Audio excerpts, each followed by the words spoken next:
You ask Tiger to solve.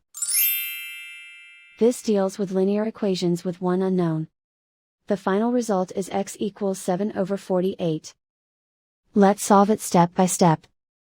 Group all constants on the right side of the equation. Add -7/8 to both sides. Combine the fractions. Combine the numerators. Reduce the zero numerator. Simplify the arithmetic.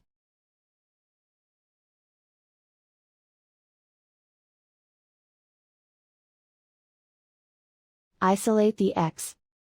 Divide both sides by 6. Simplify the fraction.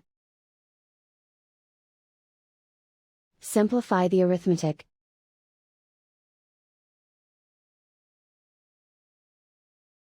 And so the final result is x equals 7/48.